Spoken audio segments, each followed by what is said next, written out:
दोस्तों, कभी कभी किस्मत को जगाने के लिए बस एक कदम बढ़ाना पड़ जाता है, बाकी रास्ता खुद समय बना देता है। मित्रों, आज की ये कहानी सिर्फ मनोरंजन नहीं बल्कि जीवन का एक आईना है। ये हमें सिखाती है कि जिस व्यक्ति के पास कुछ नहीं होता, उसके पास भी हिम्मत और सत्ता तो होती ही है, और वही दो चीजें उसकी सबसे बड़ी ताकत बन जाती है। कहानी शुरू होती है एक छोटे से गांव से, जहां मिट्टी के घर, सूखी गलियां और मेहनत से थके हुए चेहरे वाले लोग रहते थे। उसी गांव में एक गरीब आदमी रहता था। सीधा साधा था, बद्धा, ईमानदार। उसकी हालत इतनी कमजोर थी कि कभी कभी घर में रोटी भी पूरी नहीं बन पाती थी। दिन भर मेहनत करने के बाद भी शाम को उसकी झोली खाली रह जाती थी। घर में एकमात्र सहारा थी उसकी पत्नी। वो बहुत समझदार स्त्री थी। वो अक्सर कहती रहती थी कि गरीबी कोई साफ नहीं है, अगर इंसान कोशिश करना न छोड़ दे तो। दोस्तों, एक दिन पूरे देश में राजा का ऐलान गूंज उठा, जो कोई भी दरबार में आकर भविष्यवाणी करेगा और यदि वह सच निकली तो उसे इनाम और सम्मान दोनों दिए जाएंगे। मित्र, यह बात गांव गांव तक फैल गई। विद्वान पंडित और ज्योतिषी अपने अपने गणना पत्र लेकर दरबार जाने लगे। किसी ने कहा कि अगले महीने सूखा पड़ेगा, किसी ने कहा कि सैनिकों को विजय मिलेगी। कुछ की बातें सच निकली तो कई की झूठ भी साबित हुई। लेकिन उस गरीब आदमी का मन भी डर और असमंजस में भरा हुआ था। वो सोचने लगा कि मैं तो अनपढ़ हूं, मुझे न ग्रहों की समझ है न नक्षत्रों का ज्ञान। अगर मैं वहां गया और कुछ उल्टा सुल्टा बोल दिया तो राजा उल्टा धन देने की बजाय सजा देगा। वो ये सब सोचकर चुपचाप हां, मगर उसकी पत्नी ने उसकी आंखों में वो डर पढ़ लिया। वो कहने लगी, अजी सुनो, भाग की रोटी मेहनत और साहस से बकती है। जो बैठे रहते हैं उनकी थाली सदा खाली रहती है। अगर कुछ पाने की आस है तो एक कदम आगे बढ़ाओ। पति बोला, लेकिन मुझे तो भविष्यवाणी करनी आती ही नहीं, मैं वहां क्या कहूंगा। पत्नी मुस्कुराई और बोली, भविष्यवाणी नहीं आती तो क्या हुआ, विश्वास तो आता है ना, बस अपने ईमान से कुछ कह देना। अगर नीयत सच्ची होगी तो ईश्वर खुद शब्द दे देगा। उसके शब्दों में ऐसा विश्वास था कि गरीब आदमी के दिल में हिम्मत की चिंगारी जल उठी। उसने सोचा, शायद वो सही कह रही है। अगर डरते रहूंगा तो कुछ नहीं मिलेगा। कोशिश ही जीवन का असली धर्म है। मित्रों, अगले दिन सुबह उसने पुरानी फटी धोती पहनी, कंधे पर एक झोली टांगी और अपनी पत्नी की आंखों में देखा।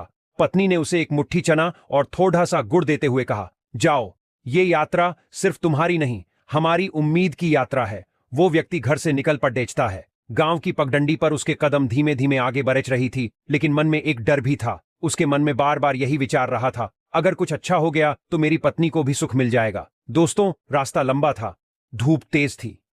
वो कभी किसी पेड्डेज की छाया में रुक जाता, कभी चल देता, कभी खुद से बातें करता। देख, मैं जा तो रहा, पर क्या सच में कुछ हो पाएगा? फिर खुद को ही जवाब देता, ईश्वर ने चाहा तो सब ठीक ही होगा। रास्ते में उसने देखा कि लोग भी उसी दिशा में जा रहे थे।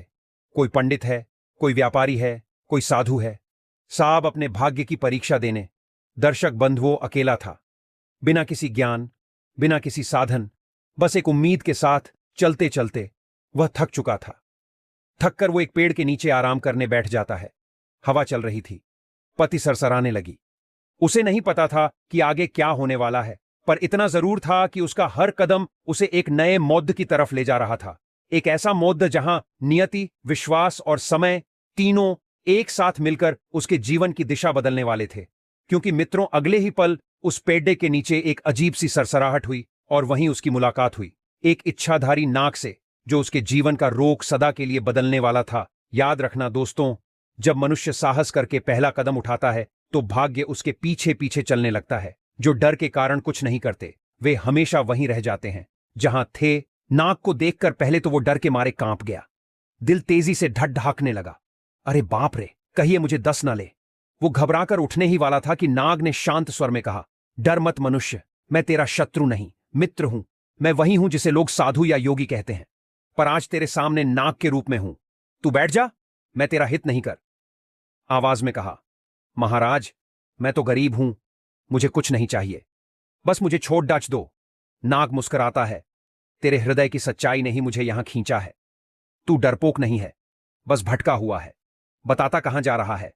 आदमी ने सारा हाल कह दिया, कैसे उसकी पत्नी ने राजा के दरबार में भविष्यवाणी करने भेजा है और वो खुद नहीं जानता कि वहां जाकर क्या बोलेगा।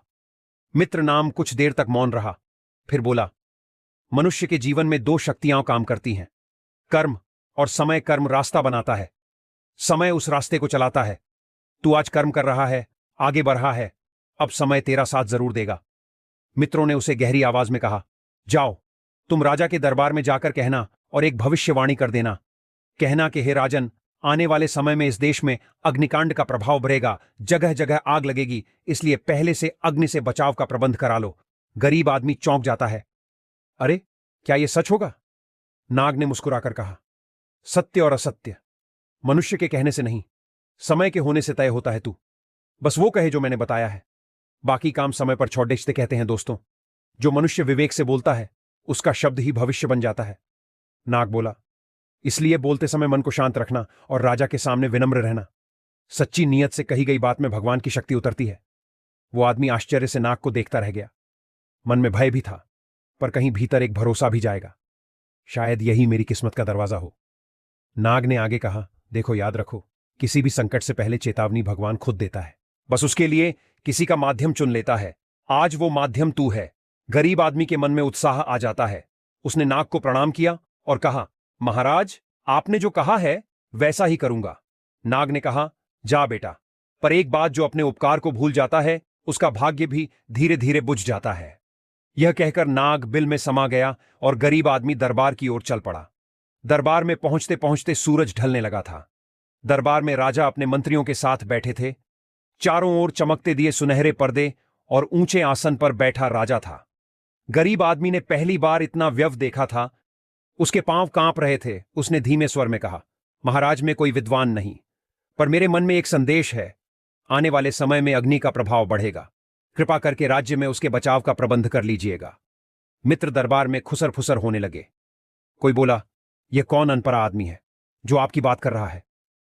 कोई उसकी बात सुनकर हंस पड़ा, पर राजा चुप सुनते रहे। उन्होंने कहा, कभी कभी सत्य साधु के बेस में नहीं, बल्कि सामान्य मनुष्य के बच्चन में छिपा होता है। इस गरीब के शब्दों को हल्के में नहीं लेना चाहिए। उसने तुरंत अग्नि से बचाव के उपाय करने के आदेश दे दिए। कहते हैं, मित्रों, राजा वही होता है जो चेतावनी को तिरस्कार नहीं, अवसर मानता है। राजा ने राज्य में जगह जगह तालाब बनवाए, पानी के गड्ढे रखवा दिए और आग बुझाने वाले दल तैयार कर दिए। मित्रों, कुछ ही दिनों बाद भयंकर गर्मी आती है, सूखा पड़ता है और कई जगहों पर भयंकर आग लग जाती है। परंतु राजा के पूर्व से प्रबंध तैयार थे, इसलिए कोई बड़ा नुकसान नहीं हो पाया। दरबार में लोग दंग रह गए। सचमुच उस गरीब की भविष्यवाणी सच निकली। राजा प्रसन्न होकर बोले, जो सच बोले वो विद्वान से भी बद्दा होता है। उन्होंने उस गरीब को बुलाया, गले लगाया और कहा, मित्र, तुम्हारे कारण मेरा राज्य सुरक्षित है। जो चाहो वो वर मांग लो। गरीब आदमी की आंखों में चमक आ जाती है। वो बहुत खुश होता है। राजा से बहुत सारा धन उसे प्राप्त होता है। चारों तरफ उस गरीब आदमी की भविष्यवाणी की चर्चा होने लगती है। राजा उसे अपने बराबर में बैठाकर खूब मान सम्मान देते हैं। याद रखना दोस्तों, जो भलाई करने वाले का एहसान भूल जाता है, उसके जीवन से सुख शांति भी दूर चली जाती है। उपकार करने वाले को कभी हानि मत पहुंचाओ, वरना भाग्य रुष्ट हो जाएगा। दोस्तों, राजा, ज्ञान या गरीब, जो भी समय की बात समझें, वही बुद्धिमान है। अहंकार और कृतज्ञता सबसे बड़ा पाप है। यह मनुष्य के जीवन से सब कुछ छीन लेती है। दोस्तों, याद रखना, जब मनुष्य के पास थोड़ी सी सफलता आती है और वो ये भूल जाता है कि उसके पास सफलता किसकी वजह से मिली है, तभी तभी उसके विनाश की शुरुआत हो जाती है। दोस्तों, उस गरीब आदमी की इज्जत राज दरबार में खूब अच्छे से होने लगी। वो जो कल तक फटे कपद्धों में घूमता था, अब राजा के साथ बैठ